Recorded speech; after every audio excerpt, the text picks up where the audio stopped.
Vicente Fernández, la leyenda de leyendas, el tesoro invaluable de México.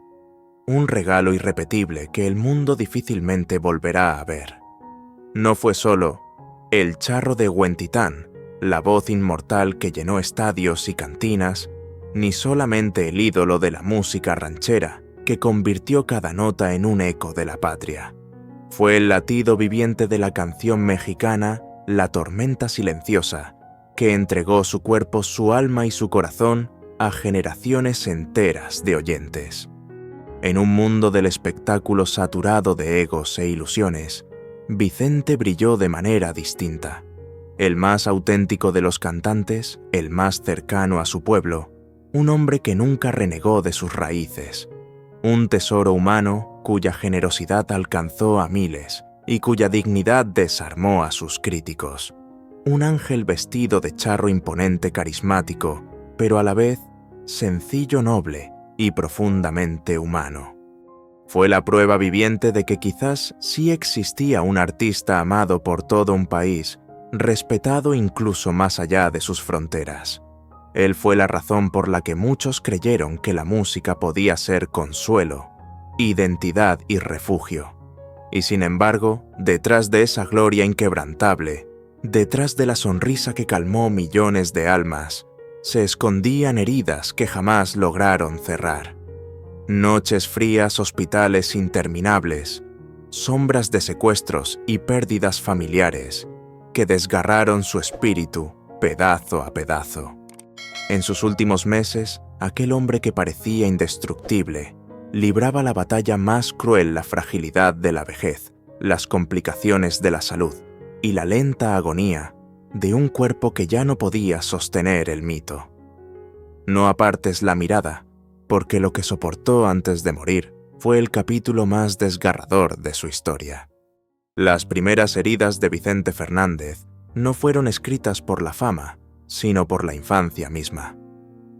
Nació el 17 de febrero de 1940 en Huentitán, el Alto Jalisco, en un hogar humilde donde el dinero siempre fue escaso y la incertidumbre se respiraba como un aire pesado.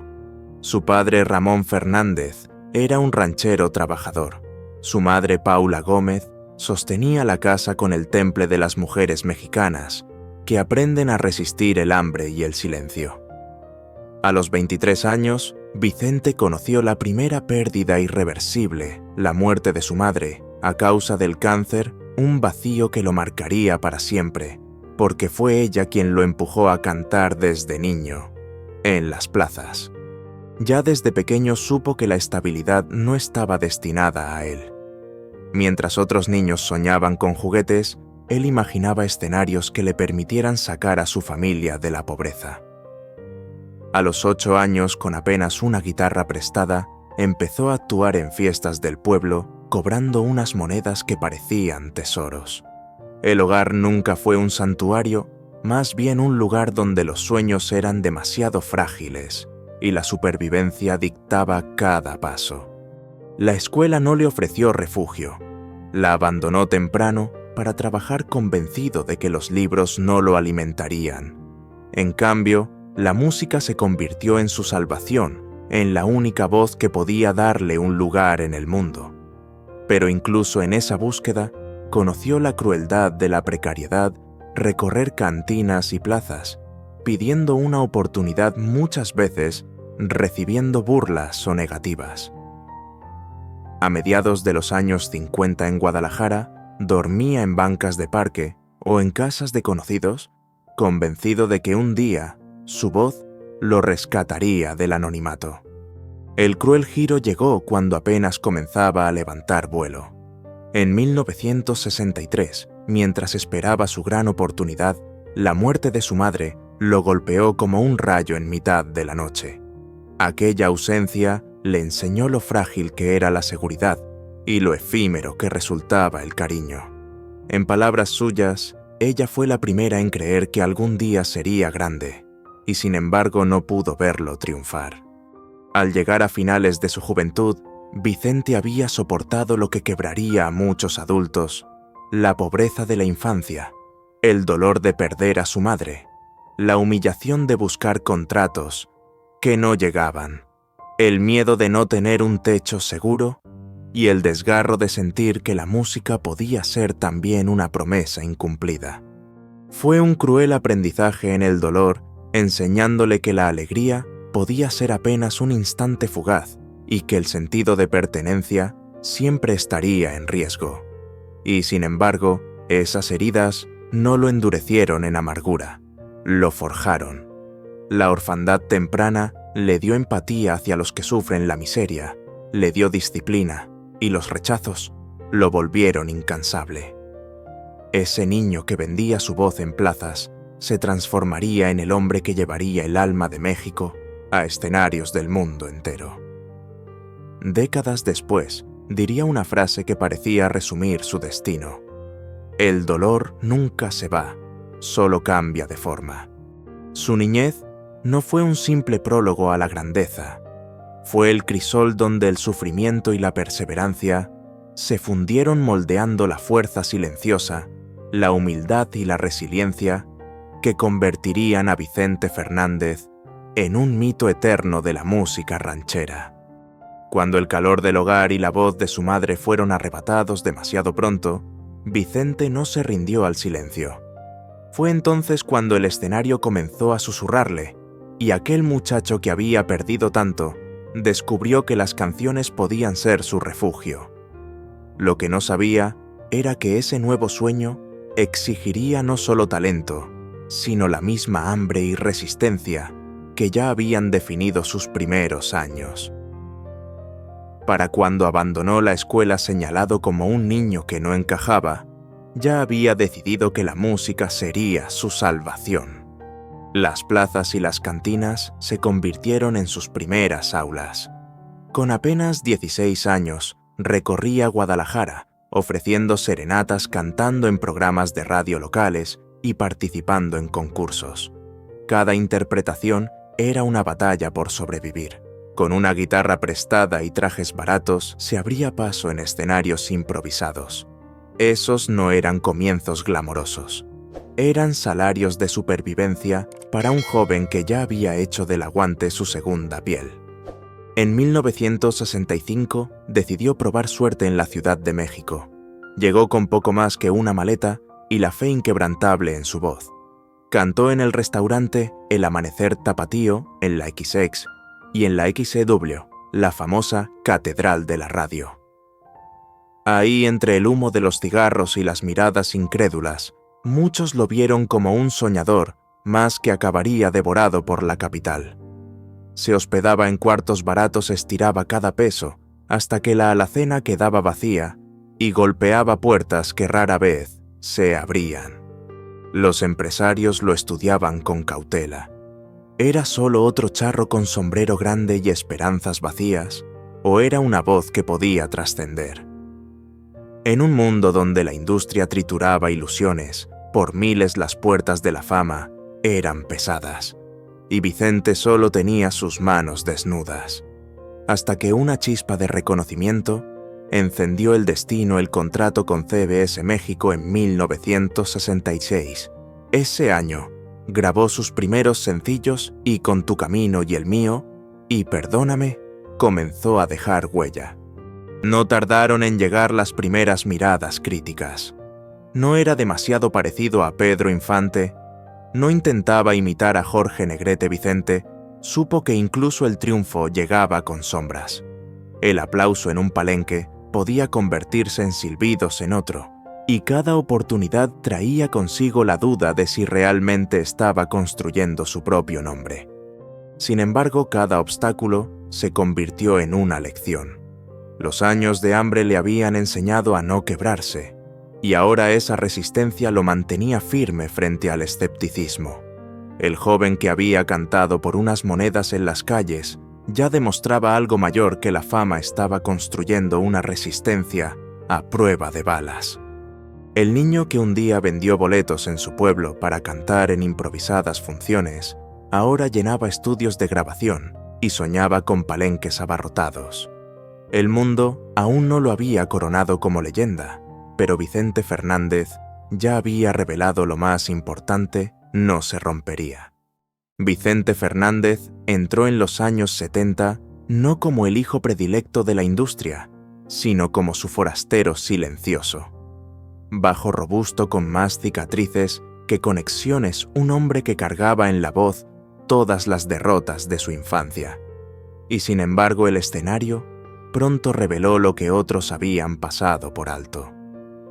Con Volver, Volver no solo ofrecía una canción de despecho, convirtió el dolor en un himno colectivo.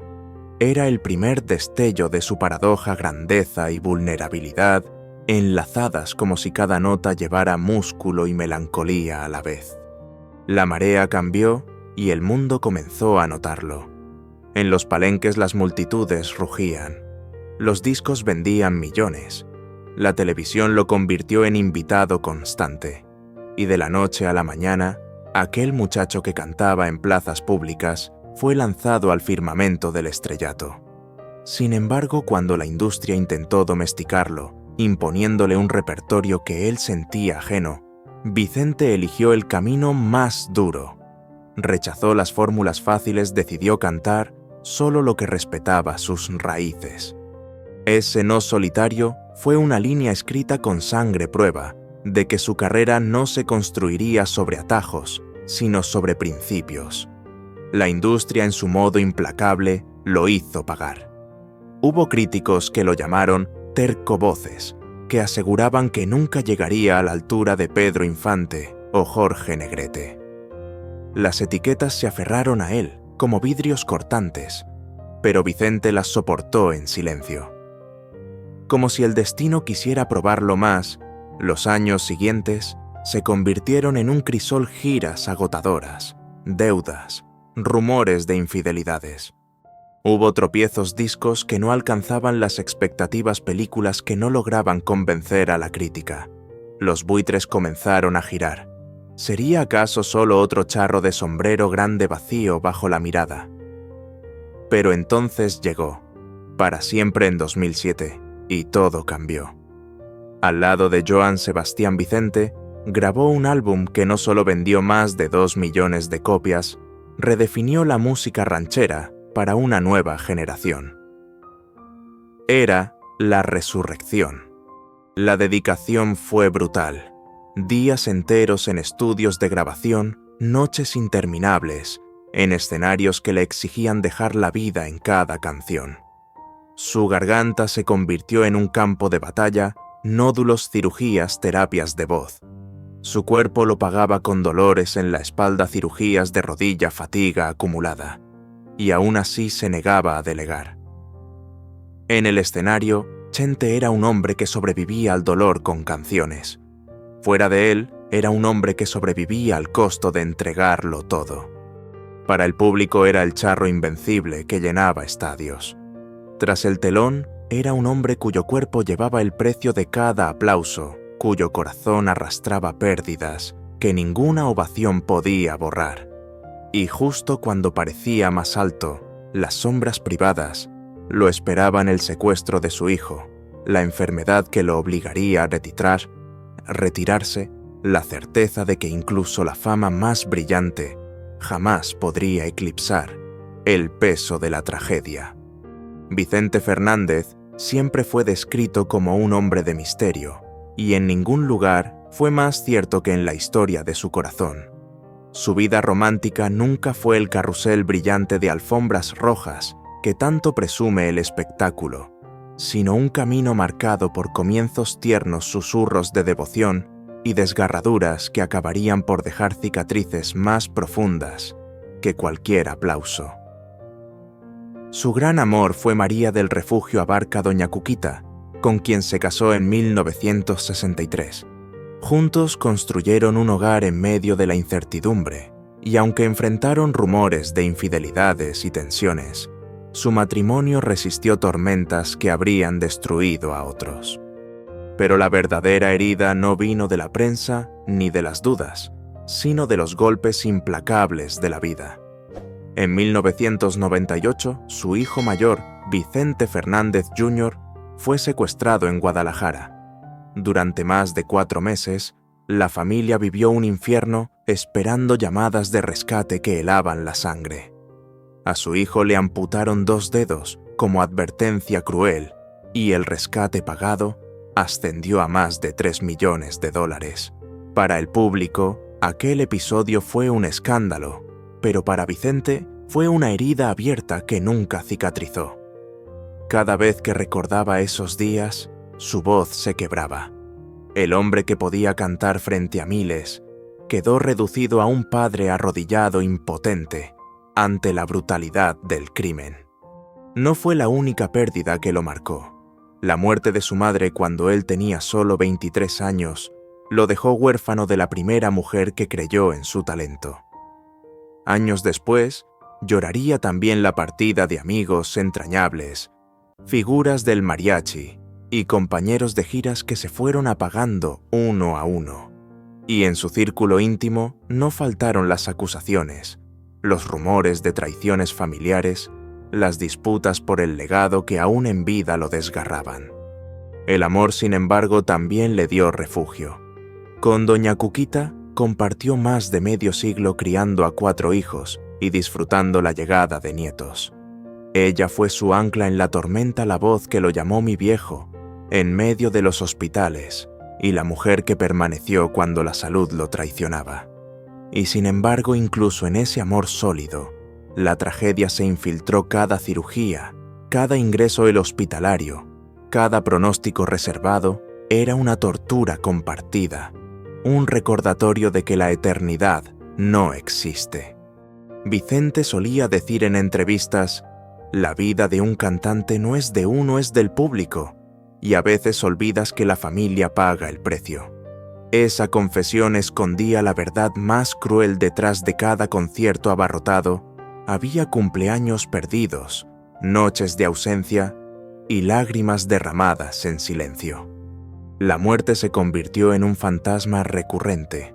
La sintió en carne propia cuando en 2012 se sometió a una cirugía para extirpar un tumor en el hígado, cuando en 2013 estuvo hospitalizado por una trombosis pulmonar y cuando en 2015 enfrentó nuevas operaciones. Cada vez parecía regresar fortalecido, pero la sombra del final lo perseguía. Para el mundo, Vicente era el charro inmortal, el hombre que nunca terminaba un concierto sin decir: mientras ustedes no dejen de aplaudir, su gente no deja de cantar. Para su familia era un esposo y un padre que había aprendido demasiado pronto que el amor podía convertirse en un campo de batalla contra la ausencia.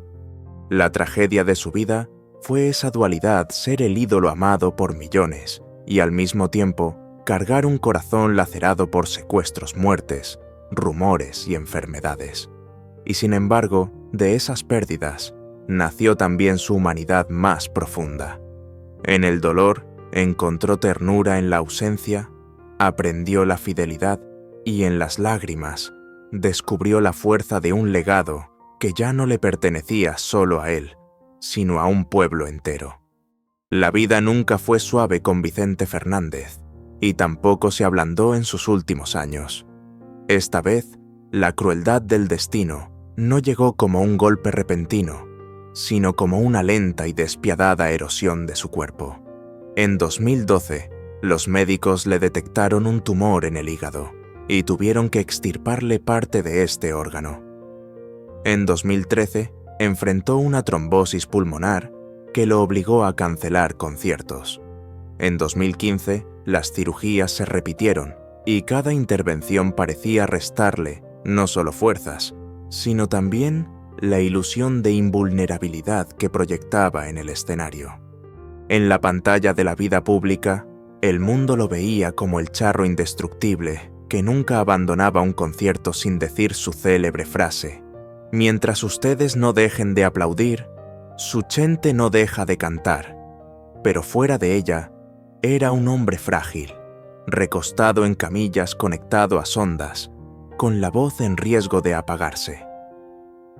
Su lucha final comenzó en agosto de 2021, cuando una caída en su rancho Los Tres Potrillos le fracturó las vértebras cervicales. Desde ese día su vida osciló entre el brillo de la leyenda y los pasillos fríos de un hospital. Respiradores, sondas y noches interminables de cuidados intensivos lo convirtieron en un paciente más vulnerable, agotado humano. El contraste era insoportable. Afuera millones coreaban su nombre como símbolo de fortaleza. Adentro, en la penumbra de la UCI, él susurraba el de su esposa, de sus hijos, de sus nietos, aferrándose a ellos como último refugio. Los médicos hablaban de diagnósticos severos, síndrome de Guillain-Barré, neumonías, recurrentes, pérdida de movilidad. Y sin embargo, aún en medio de ese suplicio, Vicente no se rindió. Amigos recuerdan los pequeños gestos que revelaban su devoción, cómo trasladó parte de su vida al hospital para estar cerca de los suyos, cómo buscaba fuerzas en las visitas de colegas que lo veneraban, cómo su espíritu se mantenía firme a pesar del cuerpo quebrado.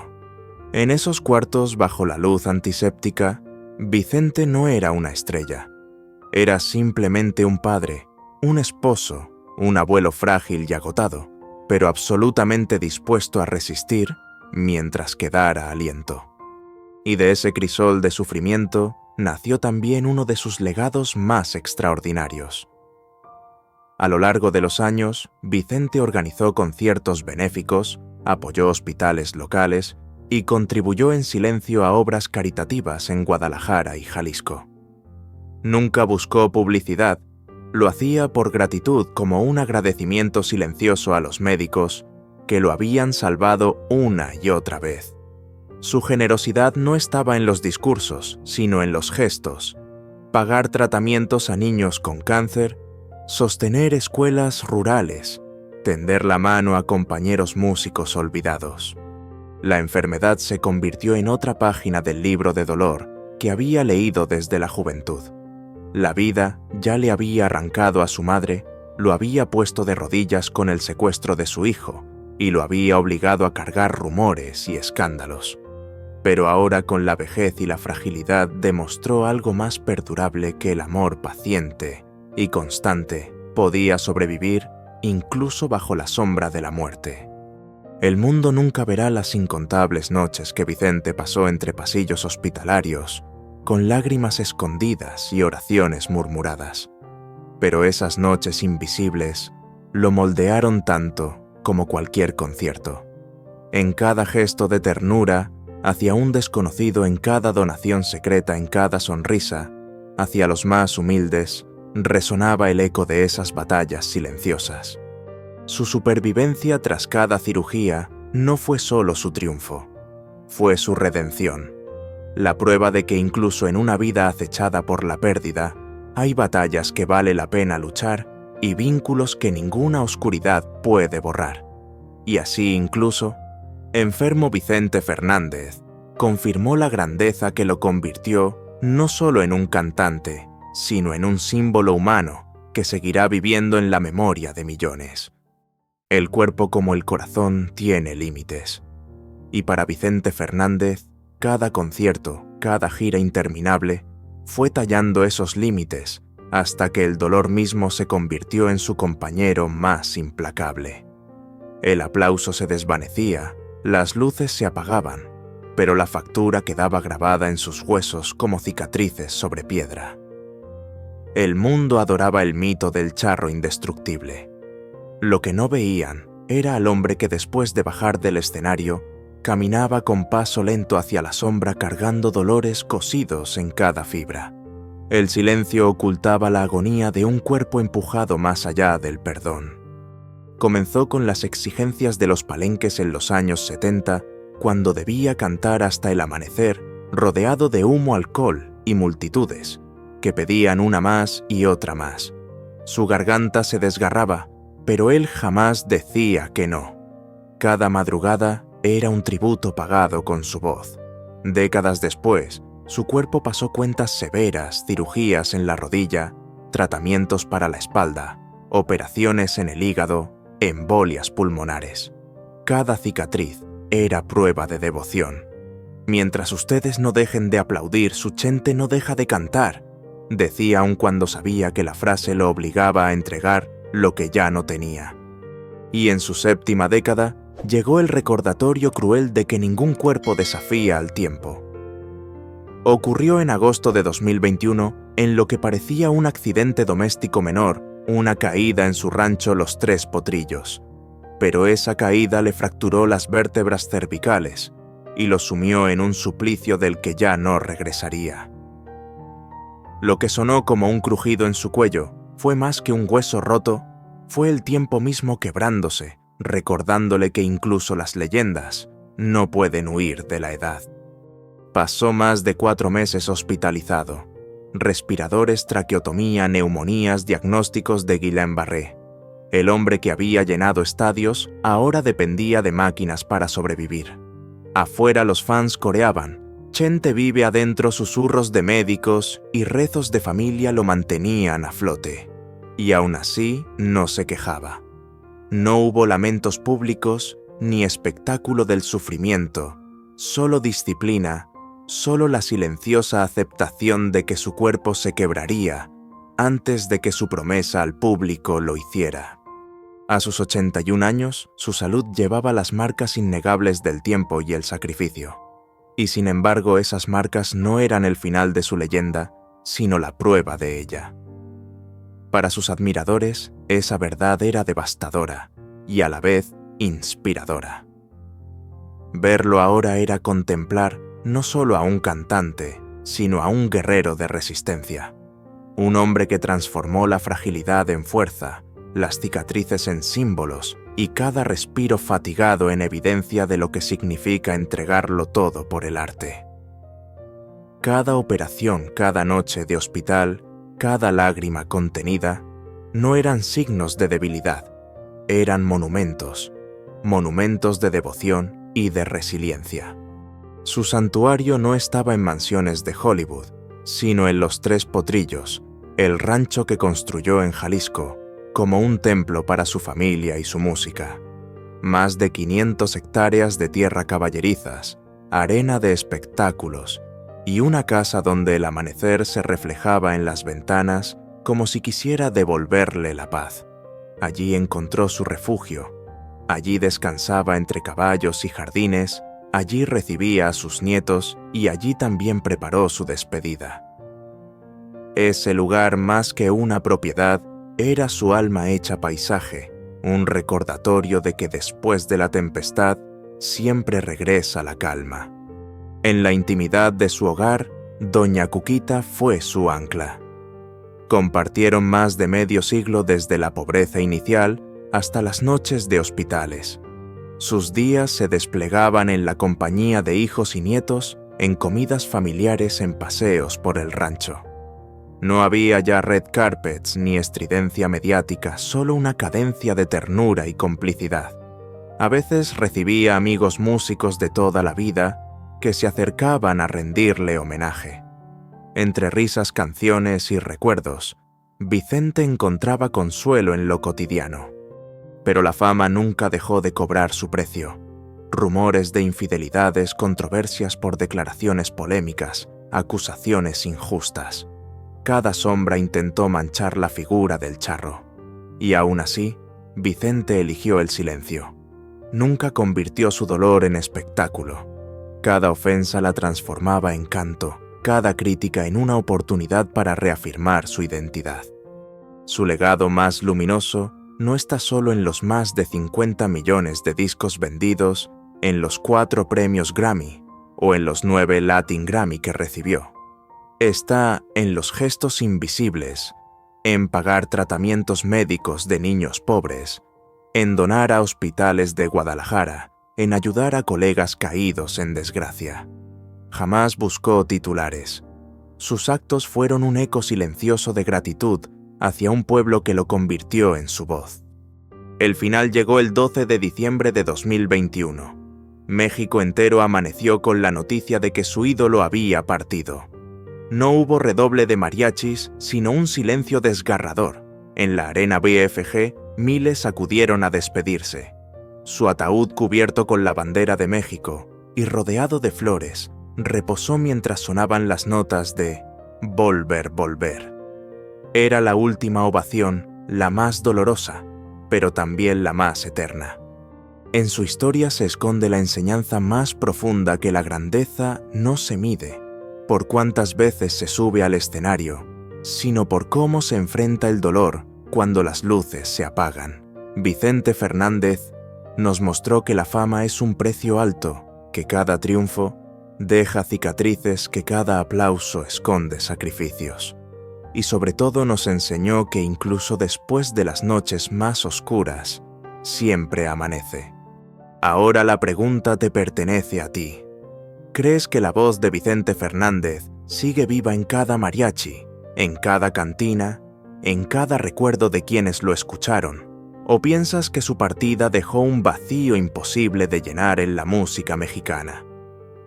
Su viaje nos invita a reflexionar, a compartir memorias, a reconocer que detrás del ídolo hubo un hombre que sangró, que amó y que sufrió, y que en su humanidad encontró la verdadera inmortalidad.